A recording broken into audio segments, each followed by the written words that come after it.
Hello दोस्तों, स्वागत है आप सभी का आपके अपने यूट्यूब चैनल प्राइम प्रभाकर पे।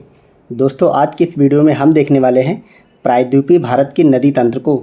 इससे पहले की वीडियोज़ में मैंने आपको कराया है ब्रह्मपुत्र नदी तंत्र, गंगा नदी तंत्र, सिंधु नदी तंत्र, यमुना नदी तंत्र और नर्मदा नदी तंत्र। नर्मदा के साथ तापी और जितनी भी इन सब की सहायक नदियाँ हो सकती हैं उन सबको कंप्लीट कराया विद डायग्राम विद मैपिंग।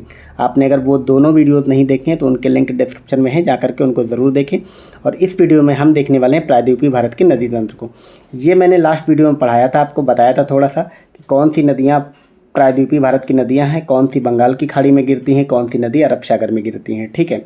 कौन सी नदियां डेल्टा का निर्माण करती हैं और प्रायद्वीपीय भारत की सबसे लंबी नदी कौन सी है। गोदावरी है, कृष्णा है, नर्मदा है, महानदी है और ताप्ती है। और आपसे क्वेश्चन अगर ये पूछा जाए कि अरब सागर में गिरने वाली प्रायद्वीपीय भारत की सबसे बड़ी नदी कौन सी है, तो वहाँ पे नर्मदा हो जाती है। बाकी ये इनका क्रम मैप पे आप लोग याद रखेंगे, मैंने पिछली वीडियो में भी कराया था, बहुत इंपॉर्टेंट है। बार बार ऐसे क्वेश्चन बनने लगे हैं। एक तो याद रखेंगे कि ये सारी जो इधर की नदियाँ हैं ये बंगाल की खाड़ी में गिरती हैं और इधर वाली नदियाँ जो हैं ये अरब सागर में गिरती हैं। और इसके बाद इनका आपको उत्तर से दक्षिण क्रम जरूर याद रखना है, ठीक है। कि सबसे पहले महानदी आएगी, स्वर्ण रेखा उससे भी ऊपर है, स्वर्ण रेखा, महानदी, गोदावरी, कृष्णा, पेन्नार, कावेरी और वैगई। और अगर इधर की बात करें तो इसमें लूनी, साबरमती, नर्मदा, ताप्ती, मांडवी, जुआरी, शरावती, भरतपुजा, पेरियार और पुम्बा नदी, ठीक है। ये आपको इनका क्रम ज़रूर याद रखना है। तो चलिए अब देखते हैं हम नदियों को। तो इसमें सबसे पहले हम आपको कराएंगे गोदावरी नदी तंत्र को, ठीक है। अब अगर गोदावरी नदी तंत्र की बात करें तो गोदावरी नदी आपको पता है इसको क्या कहा जाता है, इसको दक्षिण की गंगा कहते हैं, ठीक है। इसको दक्षिण की गंगा कहते हैं, दक्षिण भारत की गंगा नहीं कहते हैं, ये आपको याद रखना। दक्षिण भारत की गंगा कावेरी को कहते हैं, लेकिन दक्षिण की गंगा गोदावरी नदी को कहते हैं, यही बात इसमें लिखा हुआ है। और ये प्रायद्वीपीय भारत की सबसे लंबी नदी है। इसकी लंबाई कितनी है, 1465 किलोमीटर इसकी लंबाई में है और प्रायद्वीपीय भारत की सबसे बड़ी नदी। इसका उद्गम स्थल पूछ लिया जाता है, आप याद रखेंगे त्र्यंबकेश्वर। ये नासिक के निकट त्र्यंबकेश्वर पहाड़ी पड़ती है, वहाँ से इसका निकट मतलब उद्गम स्थल है ये। और ये कहाँ पड़ता है, महाराष्ट्र में। अब बाएं तट की और दाएं तट की नदियाँ कई बार क्वेश्चन बनती हैं, तो पेनगंगा और वेनगंगा, वर्धा, प्राणहिता, सबरी और इंद्रावती, ये इसकी बाएं तट की नदियाँ हैं, ठीक है। ये आप याद रखेंगे इन नदियों को, ठीक है। ओवरऑल इन सभी की सहायक नदियाँ याद रखनी, लेकिन बाएं और दाएं तट के हिसाब से याद रखना है, ठीक है। पेनगंगा और वेनगंगा आप याद रखेंगे, वर्धा, प्राणहिता, सबरी, इंद्रावती। दाएं तट की नदियों की बात करें तो इसमें प्रवरा, मुला, पेडवागु और मन्नेर। यहाँ पे पेडवागु याद रखेंगे क्योंकि आप कृष्णा, कावेरी वगैरह से कंफ्यूज हो सकते हैं। पेडवागु गोदावरी की ही सहायक नदी है, प्रवरा इसकी है, मुला है और मनेर है। सदस्य प्रपात की रचना करती है। ये जो गोदावरी है ये सदस्य प्रपात की रचना करती है, ठीक है। अब इसको हम मैप पे थोड़ा सा देख लेते हैं। मैप पे अगर इसको हम देखें तो ये गोदावरी नदी तंत्र है आपका, ठीक है। मंदरा नदी इधर से आके इसमें मिलती है। बाकी आप देख सकते हैं पेनगंगा, वेनगंगा और वेनगंगा। वेनगंगा में वर्धा और पेनगंगा आकर के मिलती हैं और उसके बाद ही वेनगंगा इसमें मिलती है और इधर से आकर के इंद्रावती भी इसमें मिलती है। तो ये इसका नदी तंत्र है।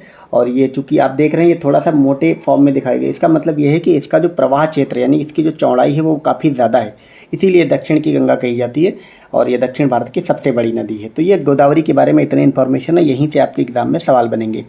नेक्स्ट देखते हैं हम कृष्णा नदी को।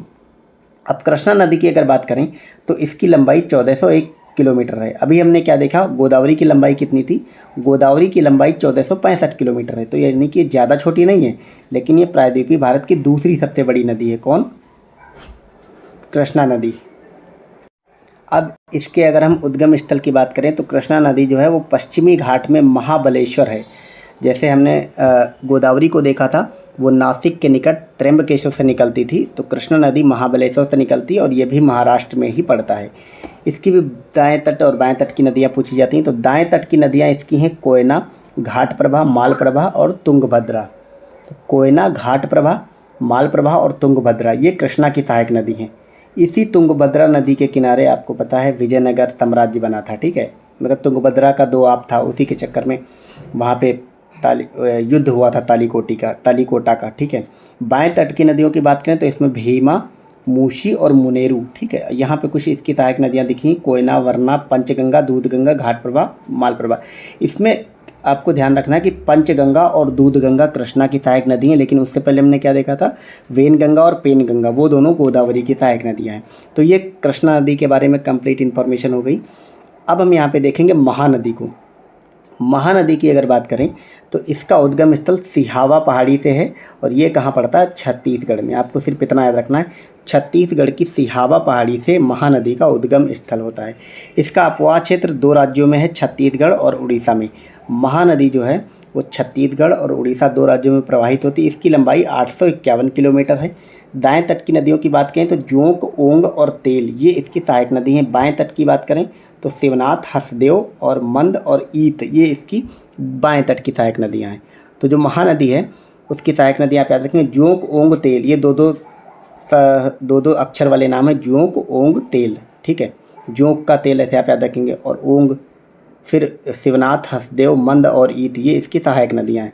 ये महानदी को आप मैप पे देख सकते हैं। ठीक है, यहाँ से आते हुए ये आपकी गिरती है कहाँ, बंगाल की खाड़ी में। नेक्स्ट देखते हैं कावेरी नदी को। कावेरी नदी में जो ज़्यादातर क्वेश्चन बनते हैं वो क्वेश्चन आपके बनते हैं कहाँ से, इसकी बाएं तट और दाएं तट की नदियों के बारे में। तो मैं आपको जो नदियाँ करा रहा हूँ क्रम से करा रहा हूँ, सबसे बड़ी से लेकर के सबसे छोटी नदियाँ तक प्रायद्वीपीय भारत की। इसके उद्गम स्थल की बात करें तो ये ब्रह्मगिरी पहाड़ी कर्नाटक से निकलती है। तो जो कावेरी नदी है वो ब्रह्मगिरी की पहाड़ियाँ कर्नाटक से निकलती है। जिले वगैरह आपको नहीं याद रखना। ठीक है, अब ये जो है जल शिव समुद्रम जलप्रपात बनाती है। क्वेश्चन सिर्फ आपसे इतना बनेगा कि शिव समुद्रम जलप्रपात किस नदी पे है, तो वो है कावेरी नदी पे। राज्य कौन सा है, कर्नाटक। अपवाह क्षेत्र की बात करें तो कावेरी नदी केरल, कर्नाटक, तमिलनाडु और पुडुचेरी में प्रवाहित होती है। 4 राज्यों में, केरल, कर्नाटक, तमिलनाडु और पुडुचेरी। पुडुचेरी यहाँ पे आपको याद रखना है क्योंकि केरल, कर्नाटक और तमिलनाडु तो जनरली हम सबको पता ही होता है। अब इसकी हम सहायक नदियों को देखते हैं। बाएं तट की सहायक नदी हेमवती, सिम्पा और अर्कावती। तो वती वाला आप याद रखेंगे, हेमवती, अर्कावती। ठीक, और यहाँ पे एक और नदी है दाएं तट में, अमरावती, फिर काबिनी, भवानी और सिम्पा। तो वती वाली 3 नदी हो गई, हेमवती, अर्कावती और अमरावती। ये कावेरी की सहायक नदियाँ हैं। ठीक है, और बाकी काबिनी, भवानी और सिम्पा ये भी इसकी सहायक नदियाँ हैं। बाकी मैप पे आप यहाँ पे देख सकते हैं, ये यहाँ से आपकी निकलती है कावेरी नदी। ठीक है, ब्रह्मगिरी की ये पहाड़ियाँ हैं यहाँ पे, यहाँ से ये उद्गम स्थल होते हुए बंगाल की खाड़ी में जा कर के गिर जाती है। ठीक है, तो ये हमारी कंप्लीट नदी तंत्र हो गया। आज हमने सारी प्रायद्वीपीय भारत की नदियाँ देख ली। अब जो हमारा नेक्स्ट वीडियो आएगा नदी तंत्र से रिलेटेड, वो वीडियो सिर्फ आपके PYQs पर रिलेटेड रहेगा। आपके यूपी PCS आयोग द्वारा जितने भी क्वेश्चन एग्जाम कराए जाते हैं, चाहे वो PCSJ का हो, PCS का हो, RO का हो, उसके अतिरिक्त जो भी आयोग एग्ज़ाम कराता है, उसमें जितने भी आपके एग्ज़ाम हुए हैं और उसमें जो भी नदी तंत्र से रिलेटेड क्वेश्चन पूछा गया, वो चाहे उत्तर की नदी तंत्र हो या दक्षिण भारत की नदी तंत्र हो, उनसे संबंधित सारे PYQs हम एक वीडियोज़ में कवर करेंगे। तो मिलते हैं आप डायरेक्ट कल उसी एक वीडियो में। ठीक है, और आपने अगर इससे पहले वाले नदी तंत्र के 2 वीडियो नहीं देखे, छोटे वीडियो हैं 10-15 मिनट के, उनको देखें, कंप्लीट नदी तंत्र देखें, क्योंकि ये ऐसा टॉपिक है जहाँ से आपके आने वाले हर एग्ज़ाम में क्वेश्चन देखने को मिलेगा। तो चलिए मिलते हैं नेक्स्ट वीडियो में। Thank you so much for watching. Bye bye.